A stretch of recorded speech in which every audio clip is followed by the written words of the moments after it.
Ama, ng Anak at Espiritu Santo. Amen. Dakilang Diyos, makapangyarihan ng Ama, Diyos ng langit at lupa. Diyos si Abraham, Isaac, ako. Sa mga oras ito kami ko'y nagtitipon sa iyong pangalan, humingi ng tawad sa lahat ng aming mga pagkakamali at pagkakasala. Amang banal at pagkapangyarihan, lobin mo po na sa oras na ito ang iyong kapangyarihan ng aming maranasan, na ang lahat ng may karamdaman ay gagaling sa pangalan ni Jesus. Na ang mga problema namin sa buhay ay malulutas sa pangalan ni Jesus. Na ang mabuting balita aming maririnig ay magbibigay sa amin ng kalakasan ng loob upang kami magbalik loob sa iyo, sumamba at paglingkod alang-alang sa iyong harian. Itaboy mo po ang lahat ng galaw ng kadiliman sa lugar na ito at inaangkin namin ang pagpapagaling mo at humala sa aming buhay. Patuloy namin itinataas ang lahat ng naririto sa pangalan ni Jesus na iyong anak. Nakaisa mo po at ang Espiritu Santo, Diyos magpasawalang hanggan. Ang pagbasa ng mabuting balita ayon kay San Mateo. Mateo chapter 5 and the verses 43 to 48. Noong panahon iyon, sinabi ni Jesus, sa kanyang mga alagad,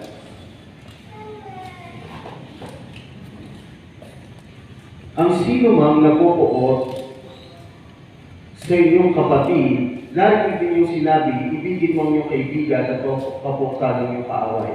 Ngunit sinasabi ko naman sa inyo, ibigin ninyo ang inyong mga kaaway at idalahan ninyo ang mga uusig sa inyo, upang kayo maging tunay na anak ng inyong amang nasa langit. Sapagkat pinasisikat niya ang araw sa masasama at mabubuti, at pinapapakat niya ang ulan sa mga banal at sa mga makasalanan. Kung ang mga umiibig sa inyo, ang siya lamang ninyong ibigin, ano pang gantimpala ang inyong hindi hihintayin. Hindi ba tinagawa rin ito ng mga publikano? At kung ang binabati lamang ninyo ay ang inyong mga kapatid, ano ang nagawa ninyong higit kaysa iba? Ginagawa rin iyon namang hindi. Kaya dapat kayo maging ganap gaya ng inyong amang nasa langit. Ang mabuting balita ng Panginoon. Palakpakan natin ng mga kasalyo. Hi! Pakibagyan na tabi ng isang gabi. Taas ang kamay ng mga handang pagpalain ng Panginoon. Taas ang kamay ng mga handang magkapera. Taas ang pera, buhay ng mahal. Hindi nga, magsiyo muna po kayong lahat. Praise the Lord, mga Lord. Ay, salamat sa Diyos. Buhay pa po kayo. Amen. Oo. Nakakatuwa naman. Alam niyo po, kinakabahan ako kasi kasama ko yung misis ko ngayon. Kinakabahan ako kasi malamang ko dati po rito yung nakakapagkape. Tama. Hindi na ako nakapagkape. Oo, hindi pa nakakaupo. Kaya pa agad sa gawain. Pakinawa ang kamay ng katabi at sabi mo sa kanya, alam mo bang pinagpala ka ng Diyos? Habang pinagpala ka ng Diyos. Oo, kahit ganun yung itsura ng katabi mo. Pinagpala ng Panginoon ko. Ipuinawa ng Panginoon ang aking balakang. Saan ka balakang ka ng Diyos ko? Ganyan pa rin sa maaring pag-uusapan, sabay-sabay, temptation during Lent. Sabay-sabay. Temptation during Lent. Ang hirap magpakamadal sa panahon ngayon. Amen. Totoo o hindi? Totoo. Yung katabi mo mabait ngayon, ewan ko lang bukas. Correct. Correct. At karamihan ng chismosa naka-uniform. Naka-eyeliner. Joke lang. Nakikita na naman Nakita na naman kami. Ngayong Kwaresma, ito mahigpit na paglalabanan natin ang mga panukso. Ano ba ang tukso? Hindi. Diba? Kinakanta yan, diba? Kinakanta yan, Sama yung pag ginawa mo. Hindi ba kumanta yung tukso? Kaya ba yung radio? Eto, Sir. Alam mo yun? Alam mo yung brother? Kapag ang puso ko. Diba? Alam niyo yan? O alam na alam mo. At hindi magbabago. Pagkat ang tuksuan. laging sakit talaga sa balakang Panginoon. Pag ito makaharap mo mga umiilan. Di ba? Eh, ang dami tukso. Ngayong Kwaresma. Bukod bawat hanggat maaari, hindi ka muna kakain ng mga karne, baka, baboy, manok, lamang dagat muna, mga seafoods, gulay, ano mga seafoods yan, mga taho, isda, lapu-lapu, mamaya, king lobster, alimango, pusit, mamahalin kayo, o di magutom na lang kayo. Kaya ngayong Lent, tignan natin ito.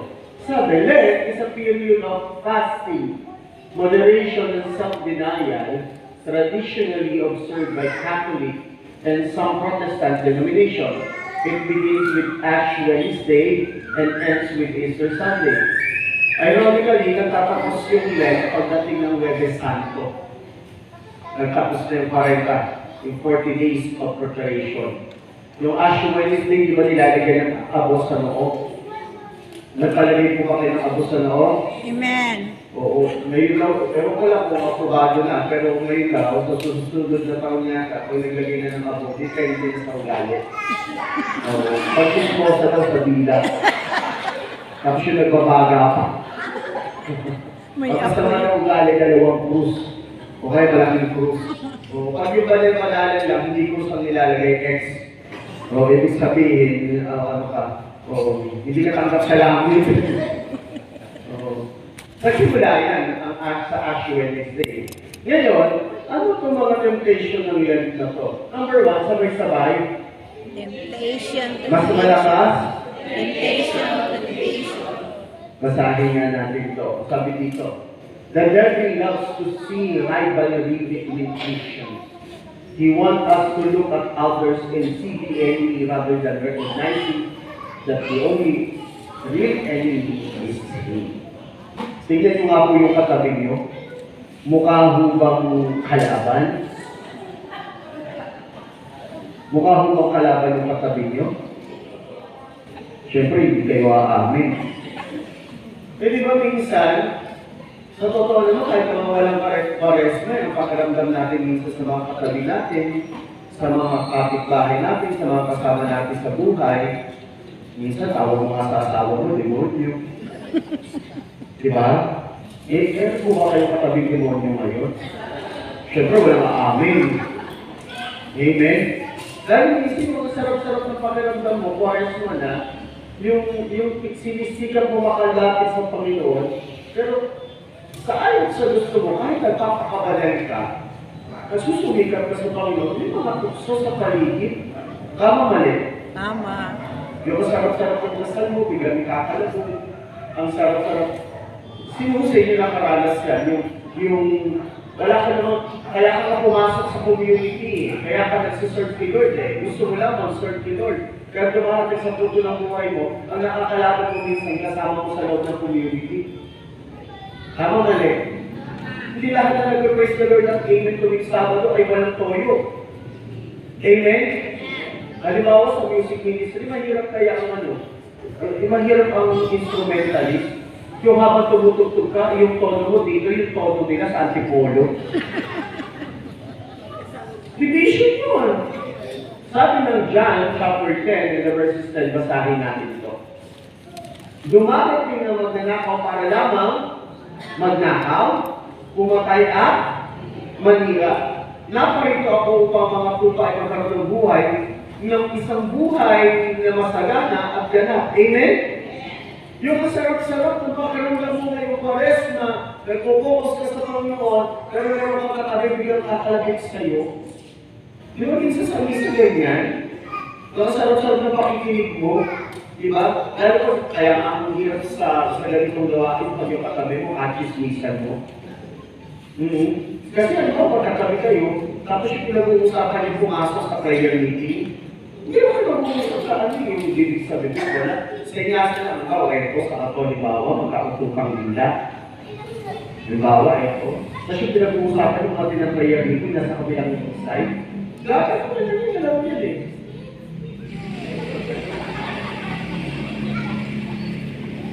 Totoo, hindi. Ninanakaw. Pumapatay. At anong ginagawa? Naninira. Minsan, mga kalawag ba minsan pag masyado na tayo matagal sa paglilingkod, masyado na tayo maraming alam sa Word of God, minsan ang pakiramdam natin, mas malala na tayo kaysa sa iba. Mali. Kaya nga di ba mga babae ngayon, nag-makeup, mas gusto, mas maging maganda sila kaysa sa iba.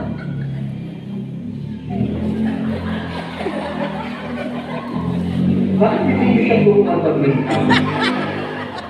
Yung pag-aatin.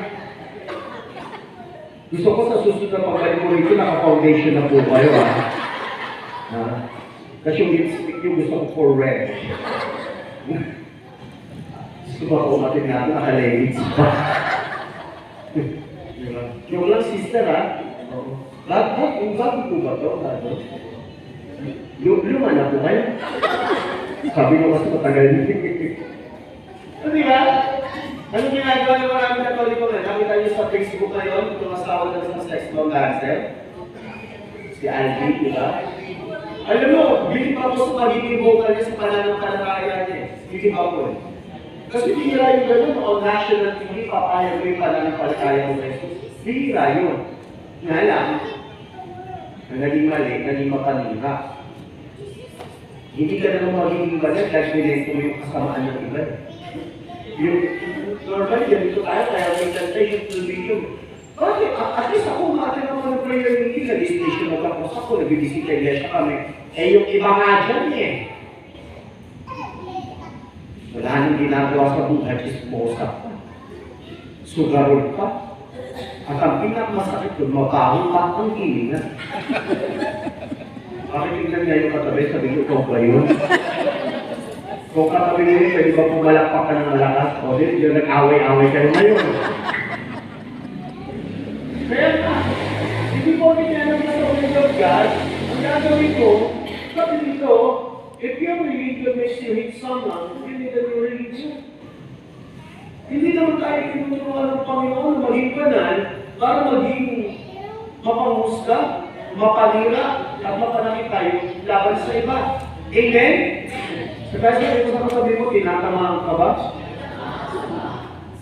Kaya nga, when we work together in love and unity, we can expect heaven's help. Amen? Kapag nagkakaisa sa amazing, dumarating talaga ang amazing na blessing. Amen! Amen? Subukan niyo magkawak-awak kayo. Subukan niyo mag-away-away kayo. Subukan niyo hindi kayo sumunod. Subukan niyo magkawak-awak kayo. Huwag kayo magkasundo sa isang bagay. Kahit anong galing ng prayer media, kahit anong galing ng music ministry, kahit anong galing ng mga walang pagpapalang natin. Amen? O sabi mo sa katabi mo, naririnig mo ba yun? O yung nakakarinig, pwede pumalakpak ng malakas sa Panginoon. Pwede yan. Pangalawa, temptation to self-improvement. Ngayong Kwaresma, natakan tayo, natutokso tayo na ano, let us, sabi dito, let them very quickly become only about losing weight or ending some bad habits rather than growing close to God. Minsan, magpa-fasting tayo. Ano yung fasting? Sa mga Hudyo at sa mga kapatid natin Muslim, yung fasting talaga, walang solid food. Mula sa pasikat ng araw hanggang sa paglubog, walang solid food. Sa ating mga Katoliko, katuruan, mag-i-skip ka ng isang meal. Halimbawa, pag-aalusal ka, pero hindi ka magkapanghalian, pero maghahapunan ka. Or hindi ka mag-aalusal, pero magkapanghalian ka, o maghahapunan ka. Basta may i-skip ka sa fasting yun. Eh yung ibang Katoliko, kung makakarinig sila sa fasting, fast eating. Okay, tayo yung mga nag-visit sa iglesia, ilang sipahan pa pinupuntahan. O yung sinabi dito, taas ng kamay. Kami. Ito, kami. Ito. Ito nagsasabing siyam. Nagsasabing 14. Ilan ba talaga? Meron din. Ito. Anong gagawin pagpunta sa pitong simbahan? Pag 14 yun, Maganda sa simbahan. Kasi kada pitong simbahan, pitong fast food din. Ang gagawin, pagpasok sa simbahan, haharap mo sa tabernakulo, doon mananalangin. Ang tradisyon na yan ay nagpupugat sa Roma. Kung saan ang mga Katolikong Kristiyano ay dumadalaw sa 7 Makers Basilica in Rome. Amen? Ngayon, kung hindi ka basta sa tipong simbahan, sama mo na ibang iglesia. Punta ka sa simbahan ng Iglesia ni Cristo, Iglesia ni El Soriano, sama mo na. Fasting yun. Pag sinabi namang abstinence, wala kang kakainin mga karne. Alam niyo yung fasting, ano yan very, dito talagang sinasabi yan ng mga lalo pag o-operahan ka na. Sino dito na nasa operahan? Diba? Walang kain. Wala talaga kain. Para pumilos ng maganda yung gamot. Umikay ko agad. Pero kung malusog ka, magpapasting ka, huwag mag-alala, hindi paanda tayo. Pero kung ganito katawan mo, magpapasting ka delikado. Nakaka-half-day ka pa lang, tutumba ka na. Ano ginawa ko? Fasting. Pull-ups. Pull-ups. Pero sa fasting, nagtutulong ng simbahan, sa edad na 13 years old to 60 years old, na walang sakit, walang medical condition, pwedeng mag-fasting. Tuwing Biyernes. Pero ano sinasabi dito? Sabi ng Roma chapter 10 or 14 in verse 6, ang nagmamahal sa araw ay minamahal ito sa Panginoon. At ang kumakain ay kumakain sa Panginoon sapagkat siya'y nagpapasalamat sa Diyos. At ang hindi kumakain ay hindi kumakain sa Panginoon at nagpapasalamat sa Diyos. Ibig sabihin, kung nagpa-fasting ka, kung nag-abstinence ka, hindi mo para sa sarili mo, kundi para sa Diyos. Amen? Amen. O hindi ka nga nagpa-fasting ka nga. Nagpa-fasting ka nga. Or nag-abstinence ka nga. Or nag-isolation of the cross ka nga. Or nagpapabasa ka nga. Ay hindi ka naman tumitigil sa mga bisyo. Ang mga chismosa naman kasi ngayon, wala na sa kanto. Diba, mga chismosa ngayon, may group chat na. Tama, mali. Tama. Subukan nyo. Subukan nyo mag-post kayo ng mga simple achievement nyo. Subukan nyo mag-post kayo. Kung kahit bumili ka lang ng taho, i-post mo, wala mag-like. Mag-post ka sa Facebook ng kunyari ka away ka, ikaw, hayop ka! Ganun. Nakakagigil ka na talaga, tapos murahin mo ka. Pag wala kami mag-PPM, sino yan? Totoo, hindi. Totoo. Nag-fasting ka nga, nag-abstinence ka nga. Bumabalik ka sa station ng cross na nagkasa pag-inilay. Pero, nung makita mo naman yung kapit-bahay mo, na hindi pumasasayang suot, hindi na mo ulaw-ulaw ka pa. Hindi ka masasalita. Pero sa utak mo ganito, Diyos ko, tanda na ganun kasuot. Hindi na nahiya. Pero hindi ka magsasalita. Ano mali? Nagpapasking ka nga, nag-a-abstinence ka nga. Lalo mo yung pares mo, talagang pinipigil mo sa sakripisyo para sa Panginoon. Pero pag gusto mo kayo sa jeep, gusto mo kayo sa jeep, may magandang itsura, lalaki o babae, wala kang pero kung gusto mo kayo sa jeep, kakaiba mo ka, maraming pa ko, gusto-gusin ang damit, maraming pa ko, yakap-yakap mo. Ngayon, tinitignan mo, baka mag-call ka sa hayop na ito, magbiglara. Ano silbi? Nawawala ng saysayang lahat ng ating ginagawa kung tayo ay natatagla para sa self-improvement. Kaya nga sabi ni Catherine Doherty, Lent is a time of going very deeply into ourselves. What is that stand between us and God? Ano yun? Yung pinamamagitan sa atin at sa Diyos. Between us and our brothers and sisters, sa ating mga kapatid.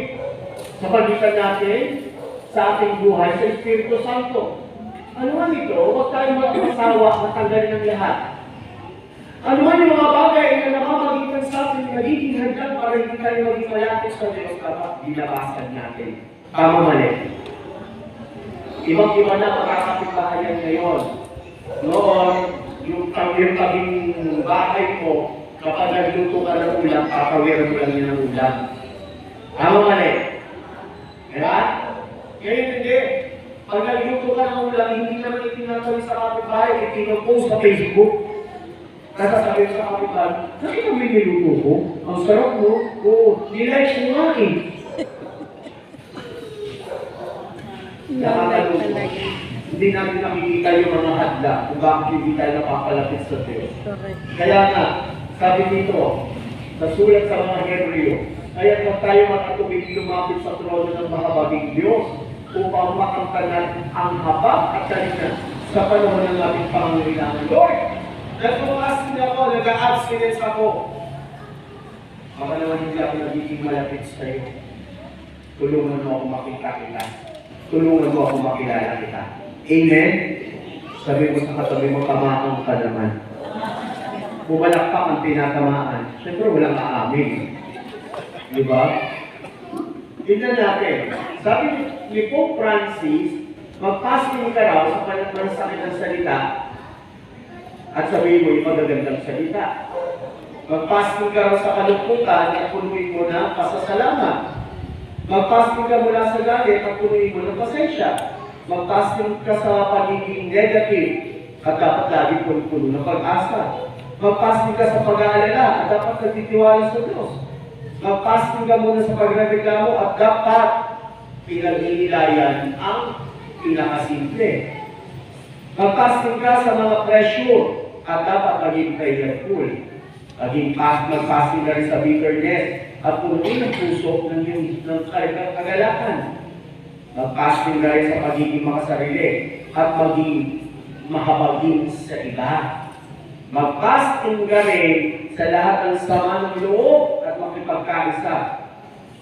Mag-fasting ka mula sa sala at makinig ka muna sa katahimikan. Kasi ang kabaliktaran ng silent ay listen. Amen? Kita mo. Asa pa kayo mag-asawa? May mag-asawa na dito.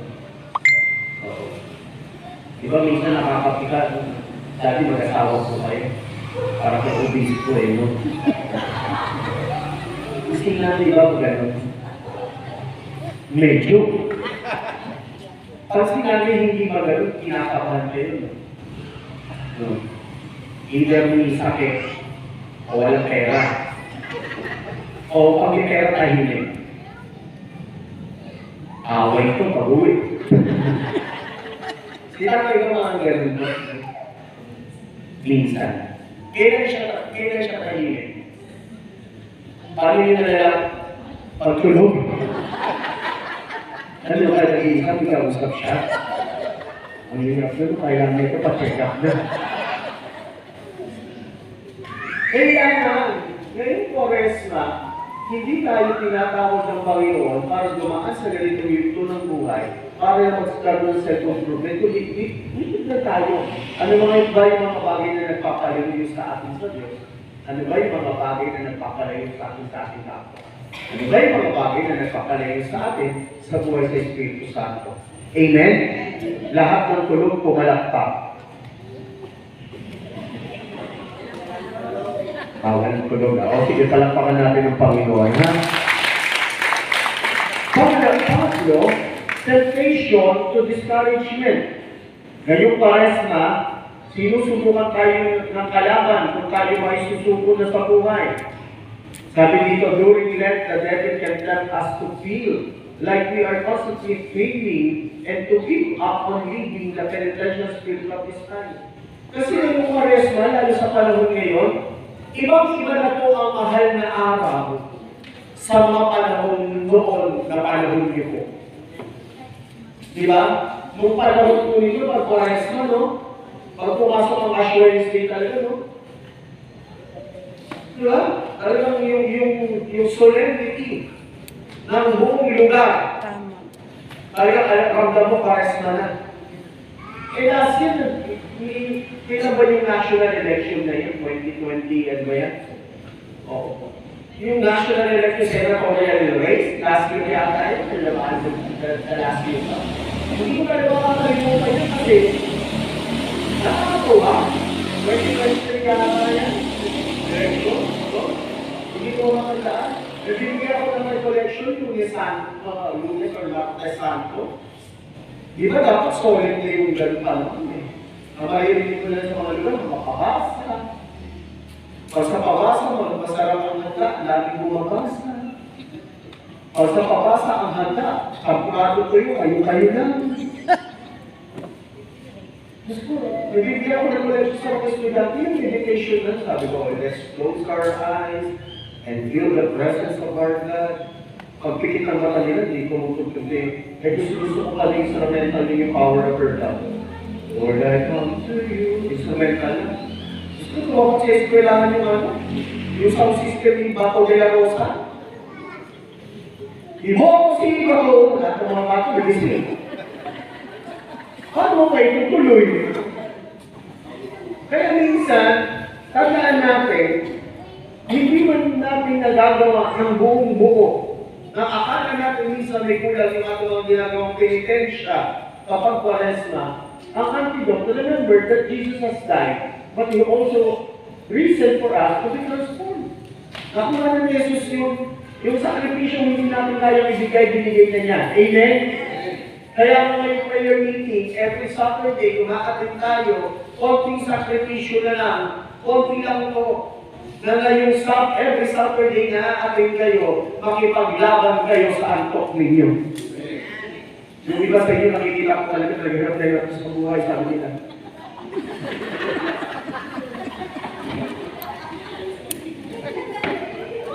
Ang hirap niyan, kapatid. Yung pinagtukan ko prayer meeting, kawawa ka, ang ganda ng ano eh, medyo airport. Airport, ang dami talaga. Bigay ng masista, nakaalamkay talaga. Yung so, deadly step ko. Kalawin na ano ko, kagulat ko, magkataka ka lang. Tapos isa bakit? Ilalaban ang kontok ko. Huwag mo kayo mag-alala. Tayo mga Pilipino, kamo tayo mamatay sa sakit. Amen? Kamo tayo mamatay sa aksidente. Kamo mali. Tama. Ang nagmahal, gusto na, kung mamamatay tayo, tulog lang. Totoo, hindi. Correct. Subukan niyo matulog ngayon gabi. Kahit hindi natin yan. Ewan ko lang, tumigil pa kayo. Sabi wala pang pagsubok na dumating sa inyo na hindi nararanasan ng lahat ng dapat ang Diyos at hindi kayo tulad na kayo subukin nang hindi sa inyo mga makakaya. Sa halip, pagdating ng pagsubok, bibigyan niya kayo ng lakas upang mapagtagumpayan ninyo. Amen? Kaso kung ano may mga problema, dalawang kamay. Yung mga may problema sa pera, sumigaw ng Amen! Amen! Tita Eva, may problema kayo sa pera? Hindi ako naniniwala. Kuya, di mo lang utang. Diba? Lahat tayo, di ganito. Correct. Di ba ito yan? Kahit nagiging ko tayo sa Panginoon, hindi tayo lumayan ng problema. Tama mali? Tama. Ano nagiging ko? Hindi pwede mo. Ang pinakamasakit na problema, yung problema ko, araw-araw na gumigising ako. Ang hirap kayo magandang lalaki araw-araw.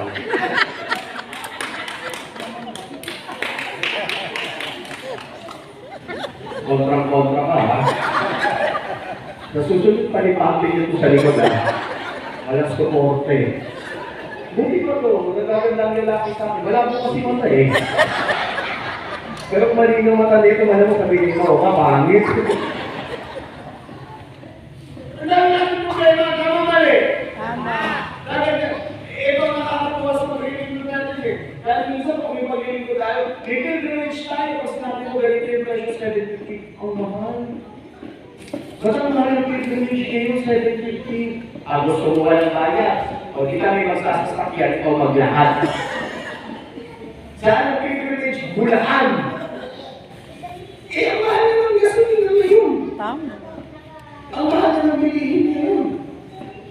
Ano ka lang mura ngayon? Wala nang mura ngayon. Hindi mo lumalabas sa bibigyan ng kami natin, minsan.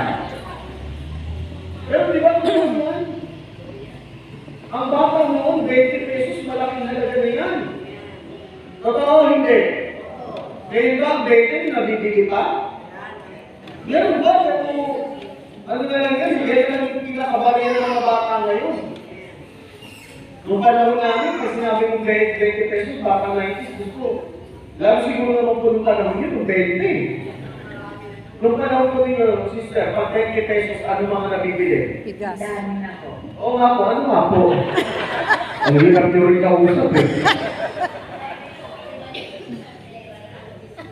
Yun nga po, explain nyo. Hindi nyo magamit po. Hindi naman tayo magkaedad eh. Ang tulad ng ano po. Okay, ikaw na lang sumagot. Ikaw na lang. Iyong pala sagot eh. Bigas. Bigas. Wala namang kilo naman eh, no? Tangkat. Salok. Salop. Salok. Yung bigas na, may kape na nun. Meron na. Salaga ito, yung ulam pa? May ulam. May sabon. Noon, 20. Ngayon 20, malibili mo na lang ng taste. Hindi mo mga pwede ulamin. Kaya daming stress eh.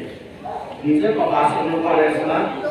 Lalo kung meron kapalakan ng pabasa, yung pasyong mahal. Yung iba kaya bumili ka sa mga kapalakan sa mga negosyo kasi ang isip magastos. Lalo kung napunta ang pabasa na kapag masarap, kapag ang nagpapabasa ng pasyon, kasi iba yung pabasa, iba yung pasyon. Yung pasyon, yung libro. Yung pabasa, yung pabasa ng pasyon. Diba? Pag yung pabasahan ng pasyon, yung pagkain ng catering, daming tao, o kaya may nakapila pa, kami naman nakamit. Pero kung yung mga magpapabasa talagang sakripisyo, ang andas ay labas, o lahat ng tao nasa labas. Sisipin pa yan. Di mo na naman. Lugaw yung kanina eh. Walang kumain na tuyo, biko na lang. Ay, walang kumain ko. Amen? Kasi hindi tayo mga kasal ko. Kalimitan na natin ginagawang kabanalan sa pagparesma, mas malaki ang ating gastos kaysa sa sakripisyo. Totoo hindi? Totoo. Bisita ka siya, pitong simbahan. Pagpasok sa pitong simbahan, unang simbahan na natin agad, souvenirs ko. Ako gagawin. Gutom na ako eh. Pag isa sa grupo bumili ng Jollibee, hindi magpapakali yung katabi. McDo. Yung katabi, Chowking. Pag wala kang budget, kapag tumatakbo ang bus, tumawa mo lang itlog at asin, manik, mais. Kaya ang kalalitan ng privilege, iba ang amoy ng bus eh. Totoo hindi? Totoo. Biglang, sino yan? At madalas yung nagpapasabog ang ano yung mga piling ano, alam yung inosente yung, pag nagpaputok siya, magalas yun. Kaya umutot ka, obvious ba? Ako? No. Kaya minsan, dahil din ang tao, nagpipilgrimage siya, station ng kapro. Yes, may problema sa pamilya. Hindi mawawala yan sa pamilya mo. Habang lumalapit tayo at nagseseryoso sa Diyos, seryoso si Satanas para matasin tayo. Hindi nyo mapansin, nasa prayer meeting na kayo, pero yung mga pakiramdam ng mga damdamin ninyo, nakaganon kayo. Yung iba yung nakaganon ko, kasi kayo matatapos ng hayop na ito. Late na nga, ang haba ako. Yung iba yung nakaupo, nag-iisip. Napatay ko ba yung rice cooker? Nasarado ko ba yung pinto? Nakaupo ba yung galing naisip ko? Ano kaya sabihin ng asawa ko pag-uwi? Ang masakit ko yung nag-iisip na, ano kaya sasabihin ng asawa ko pag-uwi? Wala siyang asawa? Pag ganyan, papacheck up na kayo, ha? Wala rin yung mga deadline. Ibabayaran ka ang tubig, kuryente, internet. Buwan-buwan na lang, sinusulatan ka ng Meralco. Kahit wala ka nang sinusulat sa kanya. Nakaka-stress. Pero tandaan natin mga kapatid, laging sinasabi to at totoo to. Sabay-sabay, without a struggle, there can be no progress. Amen? No. Hindi naman naging maganda ang buhay mo dahil maganda ang buhay mo noon. Naging maganda ang buhay mo ngayon dahil nalagpasan mo ang pangit na yunto ng buhay mo. Amen? Lahat tayo dumaan sa pangit na yunto ng buhay. Totoo hindi? Totoo. Tingnan mo nga yung katabi mo, baka siya pa dumaan. Ay, pangit. Diba? Kaya, hapon lang. Sumunod, sabay-sabay, temptation to judge. Judge. Nako, sabi dito, if we are naturally disciplined, there is a temptation to think that we are better than others. This is exactly what the devil wants, for us to grow in pride. Yes, my brothers and sisters, hawakan mo yung kamay ng katabi mo, sabi mo sa kanya, huwag kang judgmental. Huwag kang judgmental. Totoo hindi? Oo. Brothers and sisters, babasahin muna itong isang verse na to, ha? Sabay-sabay tayo. Basahin natin. 1, 2, go! Ngayon, masasabi mong dapat lang katulad ng isang ito dahil sa kanilang kasalanan. Pero, maging ikaw na humahakot ay wala, sapagkat sa iyong paghakot sa iba ay dahil ginagawa mo rin ang mga bagay na iyon. Amen? Nagdadalawa. Noon, kapag ang babae umuwi ng madaling araw at may suot, may damit na parang seductive, mag-iisip ka talaga. Nagkatrabaho yung abaret pa noon, di ba tayo? Tayo ang abaret pa noon. Oo. Pero ngayon, pag ang babae umuwi ng madaling araw, hindi mo kayo sasabihin ang trabaho ay mababaksukan. May mga call center agent. Ako nga akong Christian eh. Ang hindi ko makakalimutan pangyayari sa akin. One time, may cook ako sa Novaliches at wala akong sa SM North, sa sobrang dami ng tao, punuan na talaga. Hindi pa kausuhan ng angkas-angkas ng lungkit, hindi pa kausuhan yan. Naglakad ako mula SM North, papunta doon sa may annex. Hindi ko alam, dito paglapas ko sa annex, yung matatapatan ko ay isang hotel. Nakatayo ako sa hotel. Start ko, anong oras? Maya-maya yung makaralang ko sa harapan ko. Sabi sa akin, sir, magkano? Servisyo mo. Akala ko naman, hindi ka na ako. Sabi ko, depende po, sabi ko. Hindi naman po ako nag-preparation.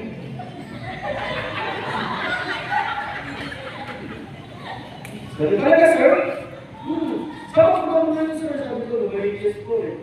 I-schedule ako. Kasi baka pagkasa yung schedule mo, baka pwede sa akin naman. Sabi ko, depende po, sabi ko ka. Sige, sir, sabi ka sa kanya na, para mayakin kita, para magkakos. Gusto tayo, ako babiyahin.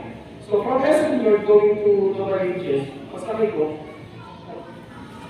sabi siya, ano ba yung mga sabi ko, ang normally, tumatala lang mga sabi ko, 1.5 hour yung pinag-magdali. Sabi ko eh.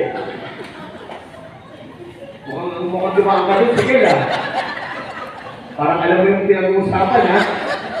Siguro kasama ko yung bumiyahe ako. Hindi ko na makakuha.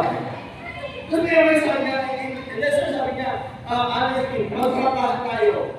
Magkano ba? Sabi ko, ano ba yun? Ano ba? Prayer meeting ba? Recollection, retreat, seminar, ano ba? Sir, hindi ka ba call boy? Kung mga call boy. Diyos ko po, Panginoon ko, sabi ko, kaya po ba ako piniat? Hindi sabi na patayin ko sa labas ng hotel. Kasi normally yung mga tumatayin dyan, yung trabaho. Kung isa kayo, tumama sa akin, ha? Tayo, tama rin, ha? Ewan ko lang kung hindi ka pa sa akin. Okay, yung dalawang kasama ko, sabi niya na, available pa ba yung dalawang yan? Take all. Diba normally, ang bilis natin nila siyang tao. Totoo hindi. Hindi man tayo magsalita sa bibig, sa utak natin minabubuo ng kwento. Amen? Dati pag nagsama sa kwarto ang lalaki at babae, ganito na pinag-uusapan. Ano nangyari sa ganito?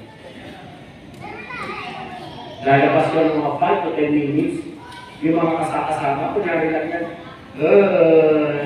Parang ko yung mga walang nangyari, ha? Pero ngayon, maiwan sa kwarto ang parehong lalaki, paglabas yung may magtatanong, sino sa inyo bakla? Totoo hindi. Maiwan na tayo ng babae, sinisake ng tomboy. Ganun ka judgmental ng tao ngayon. Totoo, hindi. Kaya ang nakakalungkot sa paglilingkod natin, mga kapatid, binigyan tayo ng Diyos ng mata, not to judge others, but look beyond situation. Pag nakakita ka ng buntis na batang babae, huwag mo sabi ka agad malandi. Baka naman dumaan sa mabigat at problema, baka naabuso. Kung ganito, kita na magpuntis. Sige, ikas yun na. Tapos dalawa pa kayo ng kabahan. Hinahanap ko sa prayer meeting ng basic. Asan yung dalawa na po, brother, neighbor na? Gusto ko, talagang hinihimala sa amazing. Gusto ko, diba? Kapamit ka ka agad. Now, not to criticize, but to speak for the truth. Yes. Porque hindi mo gusto, sabihin mo yung hindi maganda. Eh kung yun ang gusto niya, di pa komportable. Sabihin mo, yung totoo, sa parang hindi dapat masaktan. Ang hirap tayo sabihin na kaibigan mo ng babaho, hindi mo niya. Ang hirap nun. Away kayo nun. Bakit mo sasabihin sa kaibigan mo mabaho, hindi niya, na hindi siya masasaktan. Kaya ano, bros tayo. Katatapos ko yan, hindi, ulitin natin! Buti kung mga ganitong ilan, pag mga ganitong ilan, nag-toothbrush, ayoko na ng toothbrush, o dahil mo na lang ito. Tulang ako.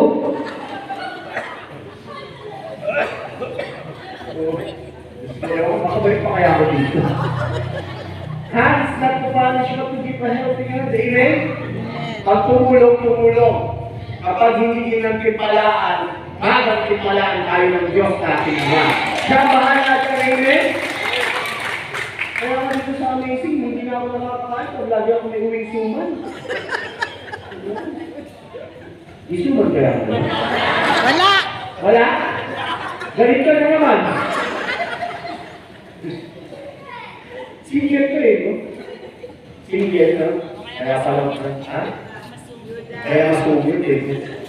Pagkulit ang buhay. Pero iba ang saya ng biyuda sa mga may asawa. Tama. Yung tawa ng biyuda nakalaya. Patay na siya. Kita yung tawa niya kung eyeliner. Diba? Make years. Not to be sensitive, but to listen. Alam niyo yung mga tao na may pinagdadaan. Yung mga tao may ano ba, yung asawa ng sex bomb landscape? Kung pakikinggan mo ng buo yung statement niya, hindi makikita ka may problema siya. May problema siya. Kasi ang totoong taong malapit sa Diyos, hanggat maaari, hindi nagdadarap ng gain ng iba. Amen? Ikaw ba, papayag ka, sasabihan ka ng kapitbahay mo. Ikaw nga eh, ng-foundation ka parang kulang eh. Sabihin mo siya, bakit? Wala nang sponsor si Peter eh. Hindi na ako binigyan eh. Everything God gave us for its purpose, used for the greater glory of God. Amen? Amen. Iwasan natin.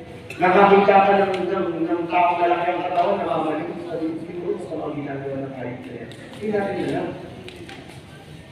Nakakita ka ng alam niyo po yung mga sundalo na galing sa gera, hindi mo pwede biruin yun. Umikiti ka man yung workshop yun. Hanggat maaari, iisipin mo kung paano. One time, nagbigay ako ng pas na kampadinado sa mga sundalo, ingat ako. Kasi kung galing sa ano, sa basilan eh. Yung sa mga stage, yun yung kaharap ko eh. Pagsala ko, sabi ko, Diyos ko, sa mga kakaligid ko, sabi ko, hindi po ako rebelde. Mukha lang po. Kailangan eh. Kahit na psychological lang nila yun, assessment eh. Diba? Hindi porkit nagpapakabalal tayo, hindi porkit lagi tayo sa prayer meeting, hindi porkit lagi tayo nasisimba, hindi porkit nasal tayo, naglilingkod tayo, mas mabait na tayo sa iba. Ang katotohanan, we are the imperfect people serving the perfect God. Amen. Amen? Amen? Wala ka sa palakpakan niya para sa Diyos. Kaya nga, amazing yung ating Diyos eh. Kaya nga, tignan natin to, we don't grow when things are easy. We grow when we face challenges. Amen? Kaya pag may temptation ka na husgahan ng iba, check yourself. Check mo yung sarili mo. Ang panghuli ay temptation to distraction. Ngayong Kwaresma, lalo higit sa ganitong henerasyon ng mga kabataan, hindi na nakakapag-focus siya mga sa Kwaresma. Hindi yan. Ikaw ba, brother, lumaki ka sa pabasa? Lumaki ka pa, ha? Dati sa mga, tulog ka nun, eh. Yung pinagod mo yung pabasa. Di ba, sabi ko, nasaan kayo pagkaramdam ng Kwaresma sa mga kabataan umabot sa pabasa? Hanggang ngayon, di ba? Lalo kung mahirap ka, ang pinakakantawid mo ito mo, pasyon. Mahirap ka na ng pabasa, marunong kang bumasa, tapos na buhay mo.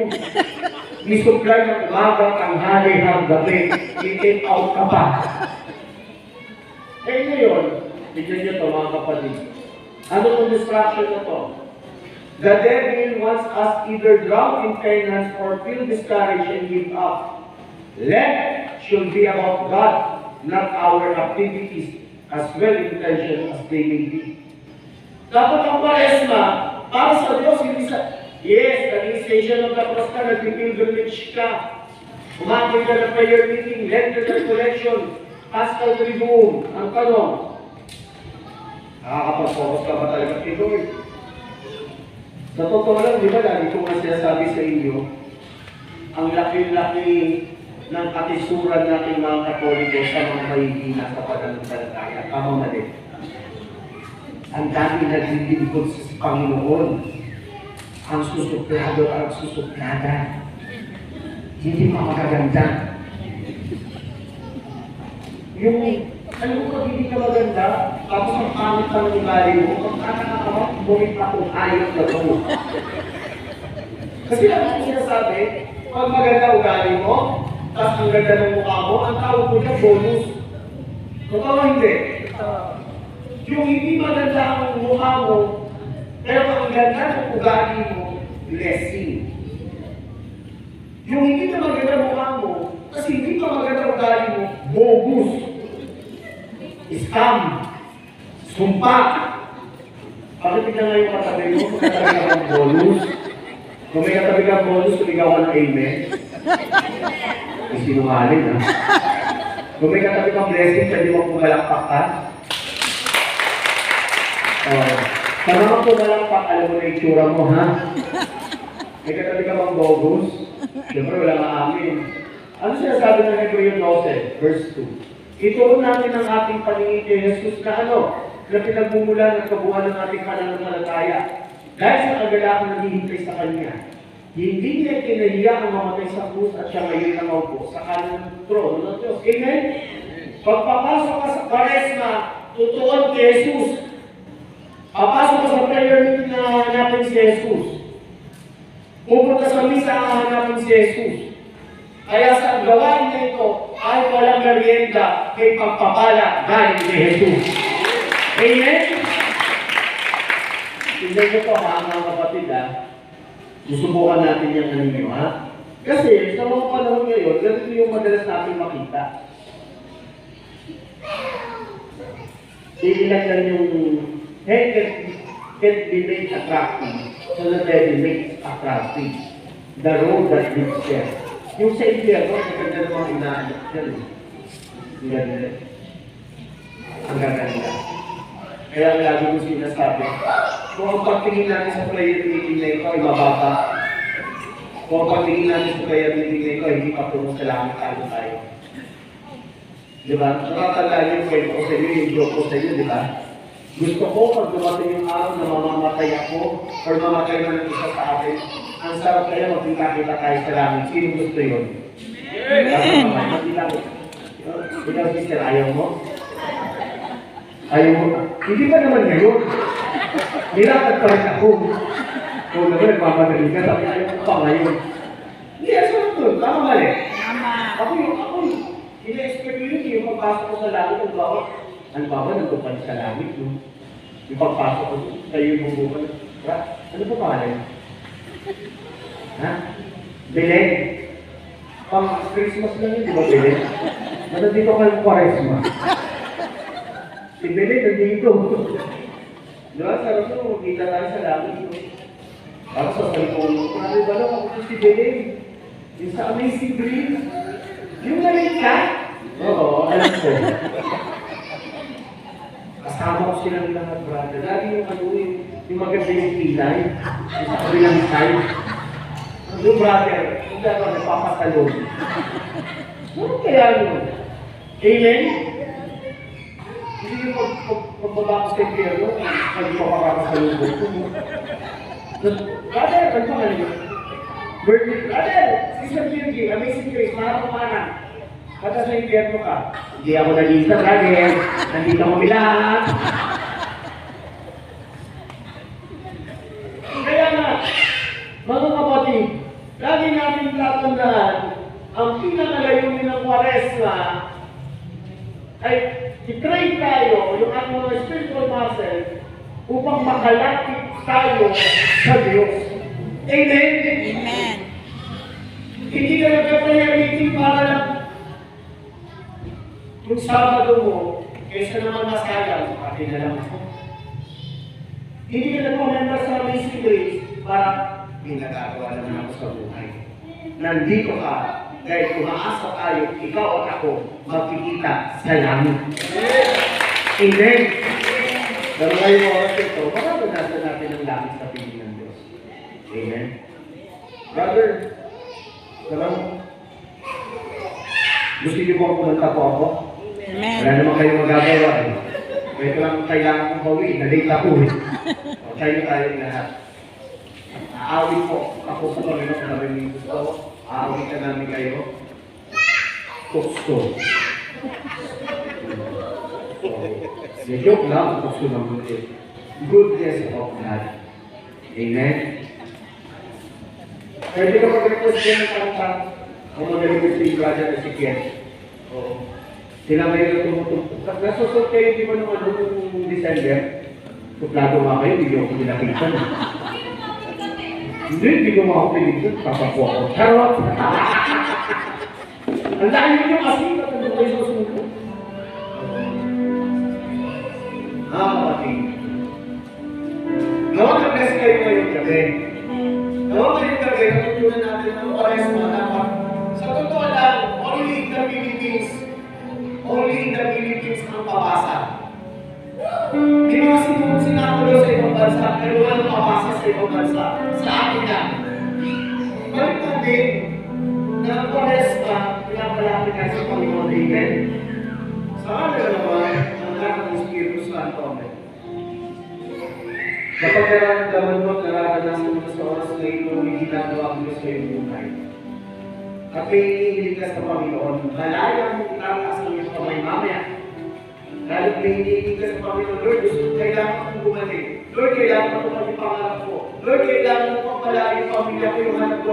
Lalo higit ang community nito. Mabuhay tayo sa kabutihan ng Panginoon.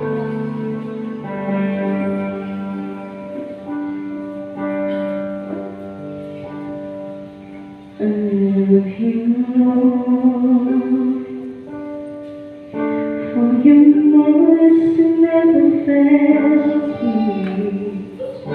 In all my days, I've been held in your hand.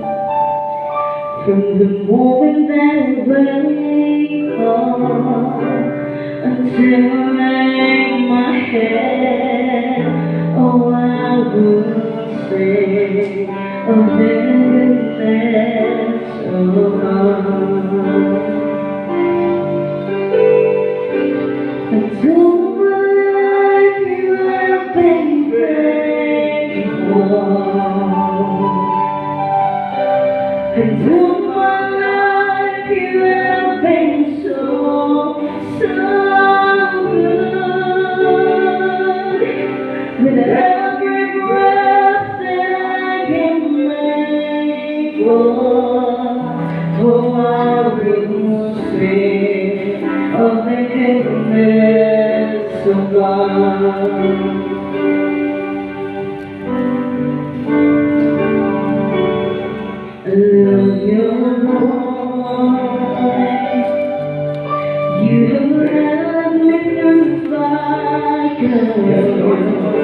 in darkest night. You know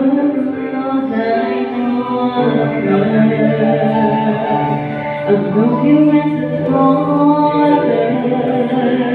I know your arms ever forever. I have lived in the goodness of God. And all my life you have been faithful. And all my life you have been so, so good.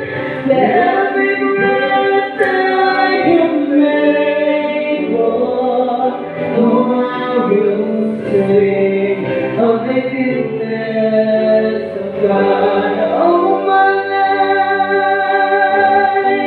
and all my life you have been faithful. And all my life you have been so, so good. With every breath that I am able, oh, I will sing of the goodness of God. Your goodness is running after me. Your goodness is running after me. With my life laid down, surrender now. I give you everything. Your goodness is running after me.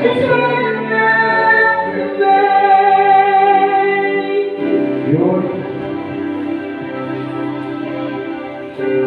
Into my life you have been faithful. And all my life you have been so, so good. But every breath that I am able, oh, I will say of the goodness of God. And all my life you have been faithful. And all my life you have been so, so good. With every breath that I am able, oh, I will sing of the goodness of God. Yes, I will sing of the goodness of God.